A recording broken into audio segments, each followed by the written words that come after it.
बिस्मिल्लाहिर्रहमानिर्रहीम। अस्सलाम वालेकुम नाज़रीन, आप यूट्यूब चैनल देख रहे हैं। मैं इमरान ख़ान हूँ। नाज़रीन, आज़ाद कश्मीर से ख़बर है और वो ये है कि शौकत नवाज़ मीर साहब को गिरफ़्तार कर लिया गया। जो चंद मेन लोग हैं जॉइंट अवामी एक्शन कमेटी के, और जो लोग मीडिया पे भी सबसे ज़्यादा आते रहे या जिन्हें आप फेस कहते हैं जॉइंट अवामी एक्शन कमेटी का, उनमें से एक शौकत नवाज़ मीर साहब हैं। इनकी मुज़फ़्फ़राबाद में किताबों की एक दुकान है और इनको बतौर लीडर आगे लाया गया था अवाम की जानिब से, और ये अवाम के मुतालबात के हक़ में डटे हुए थे। शौकत नवाज़ मीर साहब जो हैं वो मुज़फ़्फ़राबाद में कहीं पे रूपोश थे। जब छापे मारे जा रहे थे, इनको गिरफ़्तार करने की कोशिश की जा रही थी, तो रावला कोर्ट के अंदर जो इस वक्त एहतजाज चल रहा है, वहाँ पे जॉइंट अवामी एक्शन कमेटी के ओहदेदारान ने शौकत नवाज़ मीर साहब से दरख्वास्त की कि जनाब आप पहुँचें और रावला कोर्ट में आएँ। यहाँ पे अवाम जो है वो आपका इंतज़ार कर रही है ताकि यहाँ से हम कोई लायामल बनाएं और आगे की तरफ अगर मार्च करना है या आगे बढ़ना है तो वो कार्रवाई की जाए। अब शौकत नवाज़ मीर साहब जो हैं वो जहाँ पे छुपे हुए थे वहाँ से निकले और फिर उन्होंने रावला कोर्ट की तरफ बढ़ना शुरू किया। अब ये अलग अलग रास्तों से आ रहे थे, कुछ खुफिया उनको जाना पड़ रहा था। फिर रास्ते में उन्होंने एक जगह के ऊपर, क्योंकि जगह जगह नाके लगे हुए आप जानते हैं, और दूसरी बात यह है कि ये खबर भी बाहर आ गई थी कि शौकत नवाज़ मीर साहब को रावला कोर्ट में बुलाया गया और वो वहाँ पहुँचेंगे, तो सिक्योरिटी फोर्सेस भी मुतहर्रिक हो गई थी। तो शौकत नवाज़ मीर साहब जो हैं वो जा रहे थे, रास्ते में उन्होंने पहले एक घर में पनाह लिए, वहाँ पे छापा पड़ा। फिर बताया जाता है कि वो एक और घर में चले गए थे, वहाँ पे भी छापा पड़ा, और उसके बाद वहाँ पे वो नहीं मिले तो फिर शौकत नवाज़ मीर साहब जंगल वाली साइड पे चले गए, जिसको कस कहते हैं वहाँ की ज़बान में, या नाला, या वहाँ से पानी गुजरता है, पीछे एक जंगल है। और वो जो मनाजिर हमने देखे हैं उनकी गिरफ्तारी के, वो बड़े खौफनाक हैं। गिरफ्तारी के वक्त के जो मनाजिर हैं, कुछ लोगों ने वीडियोस बनाई, दूर से बड़ी शदीद फायरिंग हो रही थी, ऐसे लग रहा था जैसे बॉर्डर खुल गया। यानी सिक्योरिटी फोर्सेस की जानिब से इस किस्म की फायरिंग की गई है कि जैसे किसी दुश्मन मुल्क के ऊपर हमला कर दिया गया हो। शेलिंग भी की गई, फायरिंग भी की गई, और अब कंफर्म इतलात नहीं है क्योंकि वो पूरा एरिया सिक्योरिटी फोर्सेस ने घेरा हुआ था। बाद में ये खबर आई कि शौकत नवाज़ मीर साहब को जंगल में से गिरफ्तार कर लिया गया है और मुबैना तौर पे उनको एक गोली लगी है बाजू में। ये जो लोग खबरें दे रहे हैं आज़ाद कश्मीर से, उन्होंने यह दावा किया। पूरे इलाके का जो है वो इंटरनेट पहले ही बंद है, आपको कोई इन्फॉर्मेशन मिलती नहीं है, मोबाइल फ़ोन भी बंद हो जाते हैं, और वहाँ पे क्रैकडाउन ऑपरेशन हो रहा था शौकत नवाज़ मीर की गिरफ्तारी के लिए। और जितनी गोली चलाई गई, मैं हैरान हो रहा था वो आवाज़ें सुनकर कि किस किस्म की फायरिंग हो रही है वहाँ पे, जैसे कोई बॉर्डर खुल जाए या कोई दुश्मन मुल्क के ऊपर आप अटैक कर दें, इस किस्म के मनाजिर थे। बहरहाल शौकत नवाज़ मीर साहब को ज़ख्मी हालत में मुबैना तौर पे गिरफ़्तार किया गया। उनके एक साथी जो हैं वो गिरफ़्तार नहीं हुए जो उनके साथ थे, और सुनने में आ रहा है एक और शख्स भी साथ, उनका जो साथी था वो गिरफ़्तार हो गया। अभी तक की जो इतलात हैं वो ये बता रही हैं कि शौकत नवाज़ मीर साहब को गिरफ़्तार करने के बाद आज़ाद कश्मीर से बाहर ले जाया गया। अब आज़ाद कश्मीर से निकालेंगे तो रावलपिंडी लेकर जाएंगे। अब आज़ाद कश्मीर में शौकत नवाज़ मीर साहब नहीं हैं, ये आज़ाद कश्मीर का मीडिया क्लेम कर रहा है। वो ये कह रहा है कि जैसे ही उन्हें सिक्योरिटी फोर्सेस ने पकड़ा तो वो उन्हें लेकर निकल गए और आज़ाद कश्मीर की हदूद फौरी तौर पे छोड़ दी। तो ये सिक्योरिटी फोर्सेस की एक बड़ी कामयाबी है कि इस तहरीक का एक मेन आदमी वो सिक्योरिटी फोर्सेस के हाथ लग गया। बहुत सारे लोग ये दावा कर रहे हैं, या जो सोशल मीडिया के अकाउंट्स हैं जॉइंट अवामी एक्शन कमेटी से जुड़े हुए, वो भी ये कह रहे हैं कि ये किसी ने गद्दारी की है और अंदर से किसी ने खबर दी है, मुखबरी की है शौकत नवाज़ मीर की, जिसकी बुनियाद पे वो गिरफ्तार हुए। अगर ये मुखबरी ना होती तो वो रावला कोर्ट पहुंच जाते।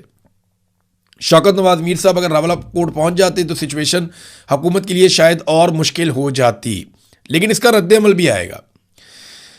अब उमर नज़ीर कश्मीरी साहब ने उसके बाद एक स्टेटमेंट दिया। उन्होंने खुद ये एतराफ़ किया कि हमने उन्हें बुलाया था, वो हमारे कहने पर आ रहे थे, लेकिन रास्ते में उनकी गिरफ्तारी हो गई है और उन्हें कश्मीर से बाहर मुंतकिल कर दिया गया है। लोगों को इश्तियाल दिलाने की कोशिश की जा रही है और अब रावला कोर्ट में एक बड़े क्रैकडाउन की तैयारियां हो रही हैं।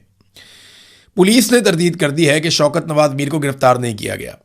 अच्छा, ये बड़ा अलार्मिंग है, क्योंकि जब आपने किसी इंसान को लापता करना होता है जबरी तौर पे, तो फिर आप ये कह देते हैं कि पुलिस ने उसको गिरफ्तार नहीं किया, क्योंकि जिस शख्स को गिरफ्तारी डाल दी जाए फिर उसको मंजर आम पे लाना पड़ता है, उसे किसी ना किसी अदालत में पेश करना पड़ता है।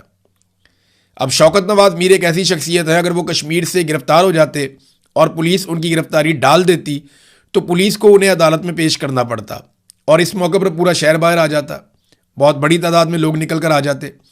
तो इस सारी सिचुएशन को अवॉइड करने के लिए उनकी गिरफ्तारी को छुपा दिया गया और ये दावा किया गया कि उन्हें गिरफ्तार किया ही नहीं गया। तो अब इस वक्त कुल मिला के सूरत हाल ये है कि शौकत नवाज मीर साहब ज़ख्मी भी हैं मुबैना तौर पर, और वो जबरी तौर पर उन्हें गुमशुदा किया गया है और इस वक्त आज़ाद कश्मीर की हदूद से उन्हें बाहर ले जाया जा चुका है। ये है जनाब शौकत नवाज मीर साहब की सूरत हाल। उमर नज़ीर कश्मीरी साहब ये कह रहे हैं कि गन पॉइंट पे शौकत नवाज मीर साहब से कोई बयान भी दिलवाया जा सकता है। उन्होंने कहा कुछ ऐसे लोग हैं जॉइंट अवामी एक्शन कमेटी के जिन्हें पकड़ा गया, फिर गन पॉइंट पे उनसे कोई बयानात दिलवाए गए और उनके बयानात को नशर भी किया गया।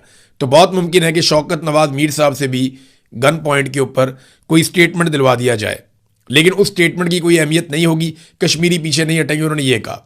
फिर उन्होंने ये भी कहा कि हम में से अगर बाकी लोग मारे जाएं या पकड़े जाएं, फिर भी आपने अपनी तहरीक नहीं छोड़नी, आप अपनी तहरीक चलाते रहें और अपने हुकूक के लिए डटे रहें, खड़े रहें। तो नाज़रीन, पुलिस ने फिलहाल तरदीद कर दी है। और एक और चीज़ जो पता चली वहाँ पे जो मुज़ाहिरीन है उनकी जानिब से, वो कहते हैं जी ड्रोन्स भी आते हैं।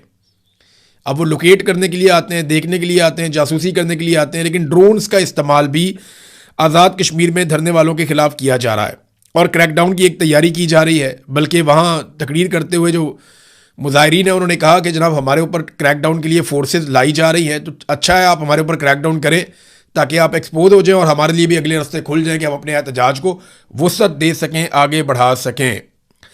अब ये एक दुकानदार है शौकत नवाज मीर, ये कोई बहुत अमीर आदमी तो है नहीं, कोई बहुत जायदाद वाला आदमी नहीं है, कोई बहुत बड़ा सियासी ख़ानदान नहीं है, कोई बहुत ताकतवर आदमी नहीं है। गुमनाम राहों में मारा भी जाएगा अपने लोगों के हक़ के लिए तो किसी को कोई फ़र्क नहीं पड़ेगा। ये कौन सा कोई नवाज शरीफ है या शहबाज शरीफ है या कोई बहुत बड़ा सरदार है या कोई बहुत बड़ा वडेरा है या कोई बहुत बड़ी ज़ात पात का आदमी है जिसकी बहुत बड़ी जायदाद है, बहुत सारा कुछ उसके पास है। आम आदमी है, गरीब आदमी है, लेकिन गरीब के हुकूक के लिए खड़ा हुआ था।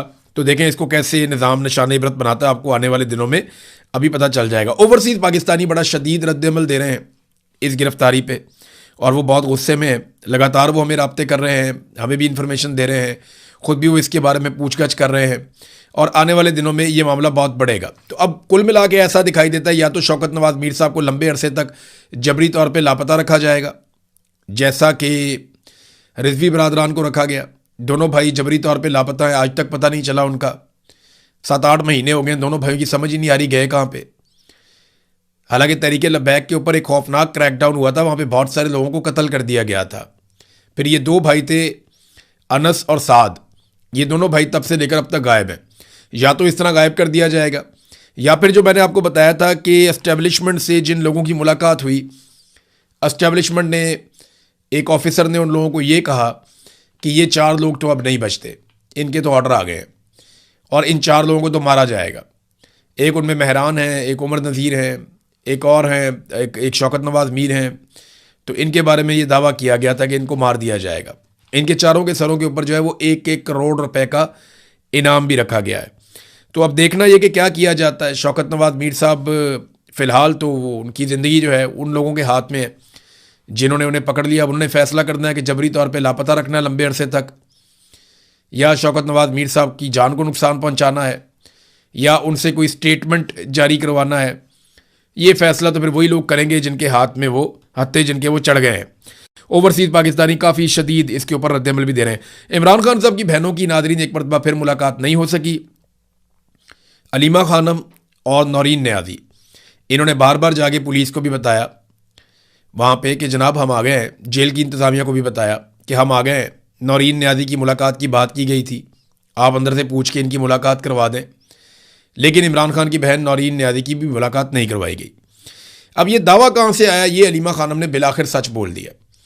उन्होंने कहा जी जिस दिन हम 26 नंबर के ऊपर एहतजाज कर रहे थे और हमारे साथ कुछ अरकान असम्बली भी मौजूद थे, खैबर पख्तूनख्वा से भी कुछ लोग आए हुए थे और वहाँ पे हमें 26 नंबर पे रोका गया था।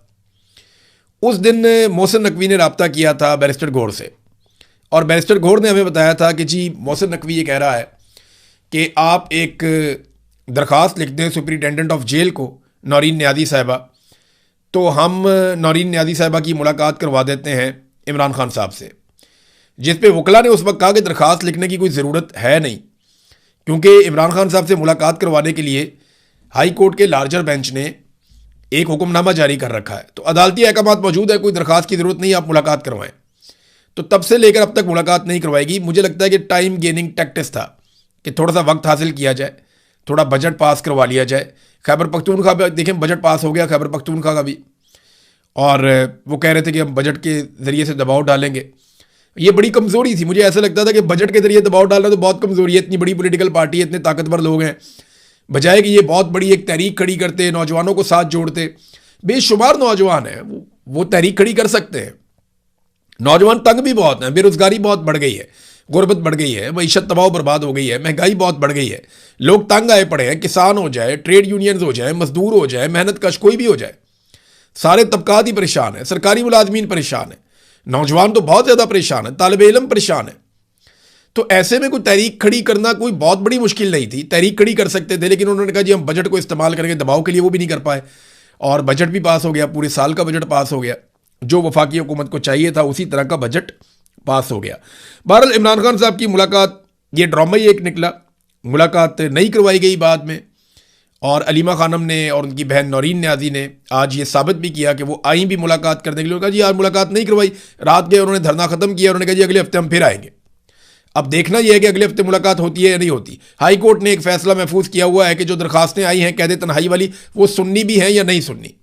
अगर तो कैद तन्हाई वाली दरखास्तें सुनी जाती हैं, अच्छा नैब इसके अंदर बड़ा बढ़ चढ़ के किरदार अदा कर रहा है, हालांकि नैब का ये केस ही नहीं है, ये केस तो जेल के अमले का है। नैब का इस केस से क्या ताल्लुक है? नैब ने केस लड़ा, इमरान खान साहब को सजा हो गई, सजा क्या हुई उसके ऊपर केस है कि जनाब हमें सजा सुनाई कुछ और गई है और दी कुछ और जा रही है। यानी सजा सुनाई गई है कि जेल में रखा जाएगा, सजा दी जा रही है कि कैद तन्हाई में रखा जा रहा है। तो यह मामला तो जेल का और मुद्दइयों का है, इसमें नैब का तो किरदार ही खत्म हो गया। लेकिन नैब बड़ी मुतहर्रिक नजर आ रही है, हम हैरान होते हैं देख के, क्योंकि नैब को आपको पता है पीछे से चाबी मिलती है, वो चाबी पे ही चलते हैं, जैसे उन्हें चलाया जाता है वैसे ही वो चलते हैं। बहरहाल वो भी फैसला महफूज है, वो फैसला जब सामने आता है तो हमें आइडिया हो जाएगा। फजलुर रहमान साहब आज़ाद कश्मीर में पाकिस्तान पीपल्स पार्टी के साथ मिलकर इलेक्शन लड़ेंगे।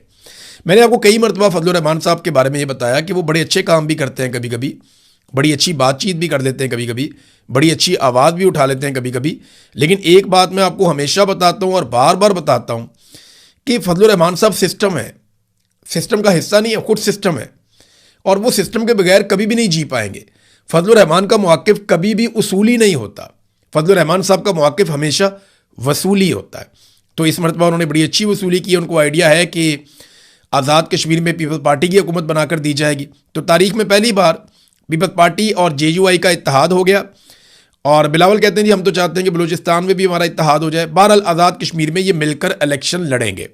तो फजलुर रहमान साहब ने पहले आज़ाद कश्मीर की बात की, फिर आज़ाद कश्मीर में मुज़ाकरात करवाने की बात की, फिर वहाँ पे जो एहतजाज हो रहा था उसको रुकवाया, फिर उनके लोगों के साथ रब्ता किया, और यहाँ उन्होंने अपनी पोजीशन को थोड़ा ऊपर लेकर आए। जैसे ही वो अपनी पोजीशन को ऊपर लेकर आए तो वसूली होगी कि जनाब पीपल्स पार्टी के साथ आपका इत्तेहाद करवा देते हैं, आप आज़ाद कश्मीर में हुकूमत बना लें और आप आज़ाद कश्मीर के करता धरता बन जाए, वजारतें शदारतें भी मिल जाएंगी। कश्मीर कमेटी की वजारत तो हमेशा फजलुर रहमान साहब के पास रहती थी माजी में, तो ये एक बड़ी अच्छी ऑप्शन मिली है। तो फजलुर रहमान साहब ने इसको कबूल किया और पीपल्स पार्टी के साथ मिलकर अब वो आज़ाद कश्मीर में इलेक्शन लड़ेंगे। नाज़रीन, इस्लामाबाद में एक प्रोग्राम हुआ कन्वेंशन सेंटर में, जो प्रोग्राम था इंडस वाटर ट्रीटी के हवाले से, जो हमारा मुआहदा सिंध तास मुआहदा इंडिया के साथ, उस पर एक प्रोग्राम हुआ। अब तो मुआहदा ही ख़त्म कर दिया इंडिया ने। इस प्रोग्राम में वज़ीर आज़म ने और फील्ड मार्शल ने भी आना था, लेकिन वो दोनों नहीं आए, कुछ वज़रा वगैरह आए, कुछ गैर मुल्की भी आए। तो पाकिस्तान का पानी जो है भारत रोक कर बैठा हुआ है, भारत पानी छोड़ नहीं रहा। और यहाँ मेरे पास एक बड़ी तफसीली रिपोर्ट है कि पाकिस्तान के जो 3 मशरकी दरिया थे वो तो हमने इंडिया को दे दिए थे इस मुआहदे के तहत, जिनमें सतलुज है, ब्यास है और रावी है। जो मगरबी 3 दरिया थे वो हमारे थे, जिनमें सिंध है, झेलम है और चनाब है। अब उन दरियाओं के ऊपर भारत ने 3120 मेगावाट का हाइड्रो पावर नेटवर्क बना लिया है, और मजीद 7250 मेगावाट के मंसूबों की तैयारियां वो कर रहा है। यानी इतने बड़े पैमाने पर बड़ी तेजी से भारत अपने मंसूबे बना रहा है, किस पानी पे? जो पाकिस्तान का है।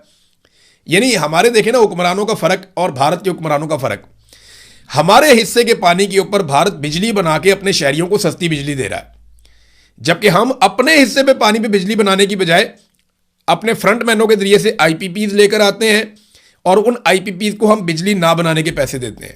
अंदाजा करें तो तरक्की कौन करेगा? हम कैसे तरक्की करेंगे? हमें तो एक तो बिजली मिलती नहीं है, मिलती है तो आईपीपीज के जरिए मिलती है, और आईपीपीज की बिजली दुनिया की महंगी तरीन बिजली है। और मजे की बात यह है कि आईपीपीज हमें 1 यूनिट बिजली देते हैं और 4 यूनिट के पैसे लेते हैं, क्योंकि हमने उनके साथ जो मुआहदे किए हैं वो कैपेसिटी पेमेंट रख के किए हैं। और ये कारनामा किया नवाज शरीफ ने, शहबाज शरीफ ने, मुशर्रफ ने, और ज्यादा कारनामा नवाज शरीफ और शहबाज शरीफ का ही है। पीपल्स पार्टी भी इसमें हिस्सेदार है।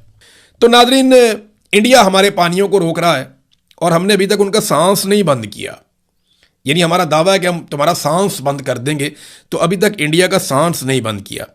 वहाँ से आने वाले पानी को बांध के भारत कंट्रोल कर रहा है। हालांकि हम ये कहते थे कि कश्मीर पाकिस्तान की शारक है। आधी शारक पे तो पहले ही, आधी से ज़्यादा शारक पे इंडिया का हाथ है। बाकी जो रह गई है उस पर हमने लड़ाई डाल दी है, और वहाँ से जो पानी आता है उसको इंडिया रोकना शुरू हो गया है। तो ये पाकिस्तान के लिए अलार्मिंग सिचुएशन है। इसमें पाकिस्तान की हुकूमत को, पाकिस्तान की एस्टेब्लिशमेंट को, क्योंकि अभी इकट्ठे ही काम कर रहे हैं ये लोग, पूरा जोर लगाकर काम करना चाहिए। दुनिया भर के ममालिक में इस मामले को उठाना चाहिए। यूएन में जाके उठाएं, हर फोरम के ऊपर इस मामले को उठाएं। और अगर आपको कहीं सख्ती करके, नरमी करके, कुछ भी करके, आपको डिप्लोमेसी करके अपना पानी खुलवाना है, जैसे भी हो, और इंडिया से अपने पानी का हक हर हाल में आपने वापस लेना है। अब इजाफी बिजली पाकिस्तान में है नादरीन। इस वक्त जो हमारे पास आईपीपीज है ना, उनकी कैपेसिटी अगर आप देखें तो ये लगभग 40,000 मेगावाट से भी ज़्यादा की है। हमारी ज़रूरत उतनी नहीं है, बहुत थोड़ी है। लेकिन फिर भी लाहौर समेत पंजाब में हर जगह पे लोड शेडिंग हो रही है। खैबर पख्तूनख्वा में हर तरफ लोड शेडिंग हो रही है। और पता है कितनी लोड शेडिंग हो रही है? हर घंटे बाद लाइट चली जाती है, 2 घंटे बाद लाइट चली जाती है, हर 2 घंटे बाद, कभी 1 घंटे बाद वो लाइट चली जाती है, और 1-1 घंटा, 2-2 घंटा भी लाइट चली जाती है। लोग सोशल मीडिया के ऊपर बार बार शिकायत कर रहे हैं कि जनाब, एक तो आप बिजली इतनी महंगी देते हैं, फिर आपने बिजली इतनी ज़्यादा बना ली है और उसके पैसे आप हमसे लेते हैं, फिर भी आप लोड शेडिंग करते हैं। यानी जो कौम कैपेसिटी पेमेंट दे रही हो उसके ऊपर लोड शेडिंग करना, तो सजाए मौत हो जानी चाहिए उन लोगों को जिन्होंने ये किया है। मैं आपको मिसाल देता हूं कि आप पैसे पता कौन से दे रहे हैं कि आप बिजली बनाएं ना बनाएं, हम आपको इजाफी पैसा देते रहेंगे, और आपको लाने का मकसद यह है कि हमारी ज़रूरत की बिजली कभी भी ख़त्म ना हो। यह मकसद था ना आईपीपीज को लाने का, कि जितनी हमें बिजली चाहिए हमने उससे ज़्यादा कैपेसिटी लगा ली है, जितनी हमें चाहिए होगी आपसे खरीदा करेंगे, और जो आप नहीं बनाएंगे उसके हम आपको पैसे देंगे। वो कैपेसिटी पेमेंट हम उन्हें अभी भी दे रहे हैं। अगर वो 1 यूनिट बिजली ना बनाए ना, फिर भी हम अगर उनको 100 मेगावाट का लगाया हुआ ना, तो 100 मेगावाट के पैसे हम उनको देंगे। पैसे हम उन्हें दे रहे हैं, और लोड शेडिंग पाकिस्तान में हो रही है, दबा के हो रही है। 10 साल पहले जब ये खानदान नारे लगाता था, दावे करता था, जनाब हम पाकिस्तान से लोड शेडिंग को हमेशा के लिए ख़त्म कर देंगे, आप हमें हमेशा याद रखेंगे, आपको याद रहेगा कि हमने पाकिस्तान के ऊपर पता नहीं कितना एहसान कर दिया है। और आज आप देखें ना किस तरीके से इन्होंने लोड शेडिंग का एक मरतबा फिर बाजार गर्म कर दिया है। शेख रशीद ने कहा था कि कोई बिजली खरीदने के काबिल भी नहीं रहेगा, लोग अपने मीटर उतरवा लिया करेंगे। नाजरीन, एफबीआर की सूरत हाल ये है कि 1000 अरब का शॉर्टफॉल हुआ है एफबीआर में, 1000 अरब का शॉर्टफॉल। और मज़े की बात यह है कि चेयरमैन एफबीआर वियना में पार्को बोर्ड के इजलास में शिरकत के लिए 6 जुलाई तक छुट्टियों पर है। यानी वो वियना में जाके छुट्टियां मना रहे हैं, और इधर 1000 अरब का पाकिस्तान को शॉर्टफॉल हो गया। यह है पाकिस्तान में संजीदगी। नाज़रीन, अफगानिस्तान की जानिब से एक मरतबा फिर पाकिस्तान के ऊपर अटैक किया गया, पाकिस्तान के इलाकों पे। इससे पहले पाकिस्तान की जानिब से पक्तिका में और कन्नड़ के अंदर अटैक किया गया। एयरफोर्स ने वहाँ जाकर हमले किए। पाकिस्तान की जानिब से दावा किया गया कि वहाँ पे टीटीपी के ठिकानों को निशाना बनाया गया, जबकि अफगानिस्तान ने ड्रोन हमले किए हैं, जिनमें से गालिबन 4 हमले खैबर पख्तूनख्वा में और 3 हमले बलूचिस्तान में चमन के इलाके के आसपास हुए हैं। और इन हमलों में अब तक की इतला के मुताबिक जो ज़ख्मी है उनकी इतला आई है, कुछ एक खातून के जाँ बहक होने की भी इतला आई है। बाकी भी खबरें आ रही हैं, तफसील आएगी तो मैं आपको बताऊँगा। लेकिन काफ़ी फायरिंग शायरिंग भी हुई है बॉर्डर पर। और अफगानिस्तान ने दावा किया कि हमने दाइश के ऊपर अटैक किया है। अब ये दोनों ममालिक एक दूसरे के ऊपर अटैक करते हैं तो बैठ के बातचीत करें, और दोनों ममालिक एक दूसरे की मदद से दहशतगर्दी को हमेशा के लिए ख़त्म करें। ये तो आइडियल सिचुएशन है। लेकिन आपने एक बात पे गौर नहीं किया, जितना अरसा पाकिस्तान की क़यादत उलझी रही है ईरान के मामलात में, अमेरिका, इसराइल और ईरान की लड़ाई के अंदर, गल्फ़ के इशूज़ के अंदर, तब तक पाकिस्तान का अफगानिस्तान के साथ कोई मार्का नहीं हुआ। जितना अरसा वहाँ लड़ाई चलती रही ना, वो लड़ाई चलती रही। हम वहाँ पर एंगेज रहे, हम वहाँ पर एंगेज रहे। जैसे ही वहाँ से थोड़े से फारिग हुए, साथ ही अफगानिस्तान के साथ लड़ाई शुरू हो गई। ये अलीमा खानम ने भी कहा था, और बाकी लोग भी कह रहे थे कि हम हैरान होते हैं कि जब ये लोग एंगेज हो जाते हैं तो दहशतगर्दी भी बंद हो जाती है। तो ये बहुत हैरत वाली बात है, इन चीज़ों से सवालात उठते हैं। तो कहीं पे भी मसरूफ़ रहें, जो रूटीन के मामला हैं वो चलते रहने चाहिए। नाज़रीन, आखिरी खबर मैं ईरान के हवाले से आपको दूं कि ईरान में जो मामला है ना वो पूरी तरह से ऐसा लगता है कि जो स्टेट के मामला हैं वो उन कुव्वतों के कंट्रोल में हैं जो बहुत एंटी अमेरिका हैं। यानी अभी बाकर कालीबाफ का एक इंटरव्यू चल रहा था ईरान में उनके अपने सरकारी टीवी पे, तो वो जब तक अमेरिका के खिलाफ बातचीत करते रहे, मुज़ाकरात के हवाले से बाकी चीज़ों पे बात करते रहे, और जब तक वो ये कहते रहे कि हमारा हाथ ट्रिगर के ऊपर है, हम देखेंगे, हम किसी वक्त भी दोबारा लड़ सकते हैं, तब तक उनका इंटरव्यू चलता रहा। लेकिन जैसे ही उन्होंने तनकीद की उन लोगों पर जो मुज़ाकरात के खिलाफ हैं, तो फौरी तौर पे इंटरव्यू ख़त्म कर दिया गया। लेकिन बाद में कहा गया इंटरव्यू जो है वो बाकी इंटरव्यू कल चलाया जाएगा। बहरहाल ये बताता है कि ईरान के अंदर सिस्टम अभी भी बहुत ताकतवर है और मुश्तबा खामनई के कंट्रोल में है तमाम चीज़ें, और जो लोग मुज़ाकरात के हामी हैं उनके पास यही मौका है कि वो किसी तरह अमेरिका के साथ एक अच्छी डील को अंजाम तक पहुँचाएँ, वरना ईरानी लोग जो हैं वो मुज़ाकरात के कोई इतने हामी फ़िलहाल नहीं है। अब तक के लिए इतना ही। अपना ख्याल रखिएगा, अपने चैनल का भी। अल्लाह हाफ़िज़।